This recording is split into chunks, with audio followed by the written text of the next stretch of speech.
Bonjour à tous pour cette première vidéo. L'objectif va être de faire exactement comme en classe. Vous vous souvenez, je vous mettais une vidéo, on essayait de l'expliquer ensemble, on s'arrêtait à certains moments, mais on va faire la même chose, vous allez voir. Donc cette vidéo, on va la lancer et petit à petit, je m'arrêterai pour vous expliquer les mots compliqués de la leçon. L'appareil cardiovasculaire assure le transport du sang riche en dioxygène et en nutriments à travers tout le corps humain pour en alimenter les organes et les débarrasser de leurs déchets. Donc première partie de cette vidéo, il nous parle de l'appareil cardiovasculaire. Qu'est-ce que ça veut dire? Cardio, le cœur, vasculaire, les vaisseaux sanguins. Donc l'appareil cardiovasculaire, c'est l'appareil du cœur et des vaisseaux sanguins. Ce que nous on appelle l'appareil circulatoire depuis le début de la leçon. Cet appareil circulatoire va permettre de faire circuler quoi? Le sang dans l'ensemble de notre organisme. Donc le sang va avoir deux grands objectifs. Le premier objectif va être d'apporter aux muscles et aux organes le dioxygène, le O2, pour qu'ils puissent fonctionner, d'accord? Parce que c'est la base de leur fonctionnement. Mais également de repartir avec le mauvais gaz, avec le CO2, pour pouvoir l'éjecter vers le milieu extérieur. Il se compose de 3 grands types de vaisseaux sanguins qui forment un système clos. Donc voilà, premier mot compliqué de la leçon, vaisseau sanguin. Vaisseau sanguin, en fait, c'est super facile. C'est ce que nous, on appelle depuis le début de l'année les petits tuyaux. Vous vous souvenez, on a dit que notre corps est rempli de tuyaux et que dans ces tuyaux, le sang circule. Voilà, donc les tuyaux, le mot scientifique de ces petits tuyaux, c'est vaisseau sanguin. Vous allez voir qu'il y a 3 types de vaisseaux sanguins. Les artères, les veines et les capillaires.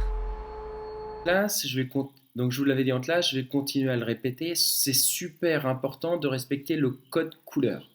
D'accord? Donc dans mon corps, mes veines, mes artères ne sont ni bleues, ni rouges et bleues. D'accord?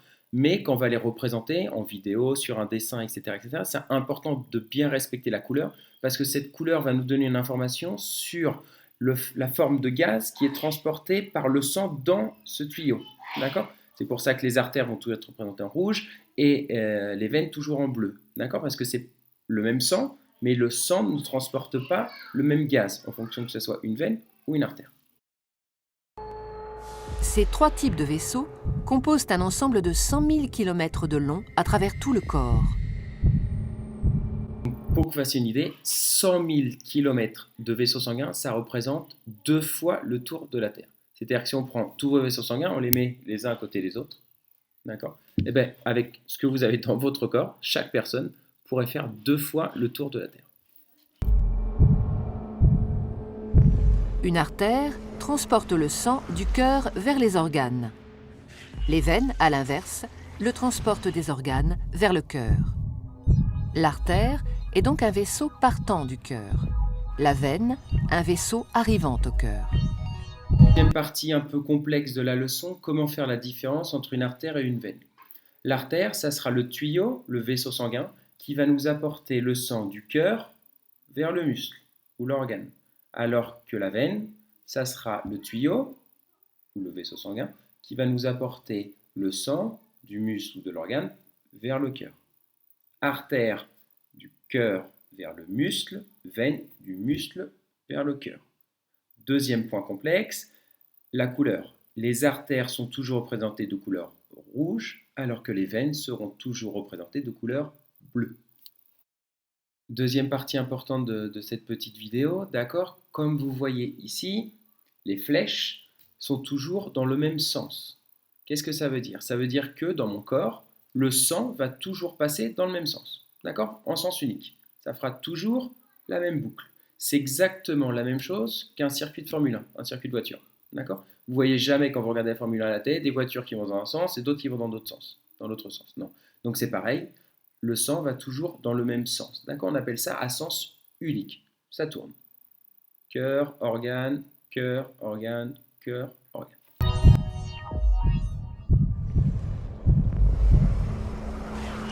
Tous les organes sont richement irrigués, c'est-à-dire qu'une multitude de petits vaisseaux sanguins les parcourent. Ce sont les capillaires.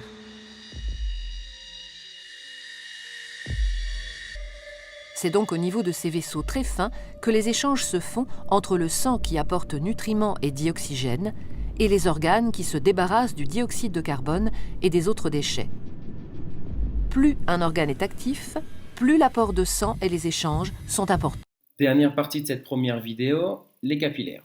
Alors, qu'est-ce qu'un capillaire? On l'avait vu pendant la leçon précédente sur l'appareil respiratoire. Les capillaires, c'est ce qu'il y avait au niveau de vos alvéoles pulmonaires. Vous vous souvenez? C'est l'endroit où la veine est suffisamment fine, ou l'artère est suffisamment fine, pour que le gaz puisse passer entre le milieu extérieur, mon alvéole pulmonaire, et l'intérieur de mon corps, le sang. D'accord? Donc, ces capillaires, en fait, ça va être le point de jonction, le point là où vont se rejoindre, d'accord, mes veines et mes artères. D'accord? Et c'est à cet endroit que les gaz vont rentrer et sortir de mon muscle ou de mon organe. Donc en rouge, dans mon artère va venir le sang riche en O2, dioxygène. Il arrive jusqu'à mon capillaire. Dans mon capillaire, le O2 va descendre, va dans mon muscle. Mon muscle l'utilise comme source d'énergie. Il va libérer du CO2, le déchet, qui va repartir. Hop, il remonte dans mon capillaire, dans ma veine, direction le cœur et éjecté à l'extérieur. Les échanges ne sont possibles que parce que le sang circule en permanence dans les vaisseaux en sens unique. Il est mis en mouvement par le cœur qui fonctionne comme une pompe. Cette circulation sanguine ne va jamais s'arrêter.